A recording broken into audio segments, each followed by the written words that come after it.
ôi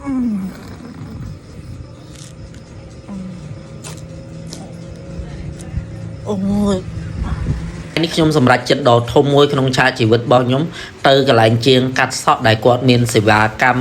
បិទកៅបកពុកមាត់ឲ្យអស់ចេញពីមុខខ្ញុំតែម្ដងខ្ញុំធ្លាប់តែឃើញវីដេអូបែបបកពុកមាត់បែបនេះគឺមានតែនៅប្រទេសក្រៅជាពិសេសដូចជានៅប្រទេសអារ៉ាប់ទេពុកមាត់គេរបៀបពុកមាត់ច្រើនរបៀបអារ៉ាប់ឥណ្ឌាអញ្ចឹងណាតែពួកគាត់សម្រាប់ចិត្តបកពុកមាត់បករំមុខរបស់គាត់ឲ្យមើលទៅគឺស្រាវមែនតែនហើយណាមួយមនុស្សខ្ញុំនេះគឺជាមនុស្សប្រកែកខ្លាចខ្ញុំខ្លាចតាំងពីមកជុលខ្ញុំខ្លាចកន្លែងខ្ពស់ក៏ប៉ុន្តែមិននឹកស្មានថាថ្ងៃនេះខ្ញុំហ៊ានសម្រេចចិត្តបកពុកមាត់គឺវាគួរឲ្យឈឺចាប់វាគួរឲ្យព្រឺព្រួចមែនតើយើងគិតសម័យមើលពុកមាត់ដែលវាដោះចេញពីមុខពីមាត់យើងឲ្យដកមួយឈឺប៉ុណ្ណឹងជុំហ្មងតែយើងបកទាំងផ្ទាំងទៀតគឺវាពិតជាឈឺមែនវាមិនមែនជារឿងធម្មតាទេក៏ប៉ុន្តែចិត្តមួយថាចេះខ្ញុំខ្លាចឈឺប៉ុណ្ណឹងនៅថ្ងៃមុខគឺខ្ញុំមានរឿងរ៉ាវដែលឆ្លងកាត់ដែលអាចជាឈឺចាប់ជាងនេះទៅទៀតអញ្ចឹងការសម្រេចចិត្តបកពុកមាត់នេះវាគឺជាជំហានបញ្ហាទី1ក្នុងឆាកជីវិតដែលត្រូវប្រឈមមុខព្រោះថ្ងៃក្រោយយើងអត់ដឹងថាយើងត្រូវប្រឈមមុខអីទៀតទេណាមួយខ្ញុំឃើញពុកតាគាត់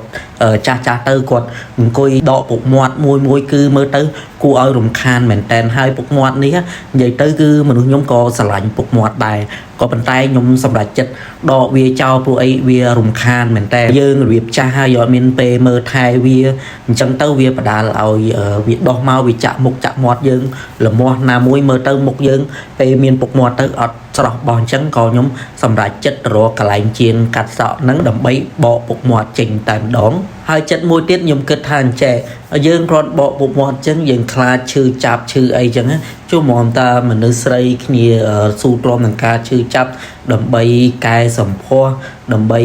វះកាត់ច្រមុះវះកាត់ដើមទ្រូងពួកគាត់ក៏ឈឺចាប់ដែរអញ្ចឹងយើងជាមនុស្សប្រុសគ្រាន់តែបកពុកមាត់ប៉ុណ្ណឹងមានអីគួរអស្ចារ្យទៅហើយណាមួយទៀតពុកមាត់បែបនេះគឺយើងធ្លាប់ឃើញគេបោះហើយអីហ្នឹងអញ្ចឹងគេធ្វើបានយើងក៏ធ្វើកូនប្រុសគេដែរទៅឲ្យចាញ់ចិត្តមនុស្សស្រីទៅអីកូនប្រុសដើមទ្រូង5ហាត់ណាអាពងឲ្យយើងដោះមកកលាចអាមមានអីទៅគួរឲ្យខ្លាចរឿងប៉ុណ្ណឹងចាញ់ចិត្តមនុស្សស្រីពេកហើយហ្នឹងហើយអ្នកទាំងអស់គ្នាអាការបកពុកមាត់ហ្នឹងណាយើងគិតសម័យថាយើងបកម្ដងហើយគឺវាអស់តាងការពិតទៅគឺវាអត់អស់ទេវាមានលើក្រោយទៀតគឺវាដោះមកទៀតរហូតនឹងកន្លែងពុកមាត់ហ្នឹងគាត់ថាលើកទី1វាឈឺខ្លាំងជាងគេតែទី2ទី3អីទៅគឺវាអត់សូវឈឺទេអ្នកទាំងអស់គ្នាតែលទ្ធផលដែលបកពុកមាត់នេះគឺធ្វើឲ្យមុខយើងវាស្រឡះជាងមុនហើយពុកមាត់ហ្នឹងគឺវាក្រដោះព្រោះយើងធម្មតាមួយអាទិត្យអីគឺខ្មៅជុកហើយអ្នកខ្លាំងតើ2 3ថ្ងៃ3 4ថ្ងៃគឺវាខ្មៅហើយប៉ុន្តែការបកពុកមាត់នេះប្រហែលជាកន្លះខែឬក៏មួយខែអីតាមយើងអញ្ចឹងណាអញ្ចឹងវាចាប់ដើមដោះខ្មៅប៉ុន្តែគេមើលអត់ឃើញហើយក៏វាអត់សូវរំខានដែរអញ្ចឹងពេលដែលថានេះទៅគឺយើងបកម្ដងទៀតប៉ុន្តែដូចខ្ញុំនិយាយអញ្ចឹងណា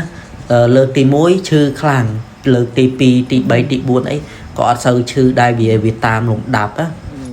តែអ្វីដែលគួរឲ្យខ្លាចវាមិនមែនជាការឈឺចាប់ឯបងប្អូនទាំងអស់គ្នាវាជាការយើងខ្លាចស្រាវយើងខ្លាចដូចថាវាបកពុកមាត់ទៅវាមិនមែនដោយទឹកពុកមួយយើងខ្លាចវាលបកទាំងស្បែកអញ្ចឹងណាវាអត់មានករណីនឹងកើតឡើងនេះអ្នកទាំងអស់គ្នា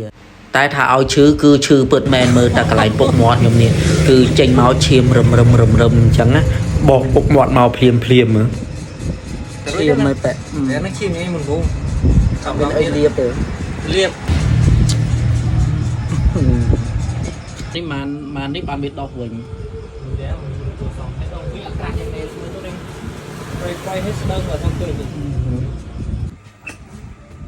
អលងប្រុលអានេះចូលតែខ្ញុំបកពុកមាត់កាលមុនហើយនេះនៅស្នាមពុកមាត់កាលមុនអានេះពុកចកាហើយកន្លែងនេះពុកមាត់លើពវែមាត់អានេះក្លិនវាឈ្ងុយបែបទឹកដោះគោហើយជាងកាត់សក់ហ្នឹងគាត់បកពុកមាត់ដែរហើយគាត់ថាគាត់ចូលចិត្តអាពណ៌នេះក្លិនទឹកដោះគោឈ្ងុយហ្នឹងហាត់គួរចង់ញ៉ាំនេះ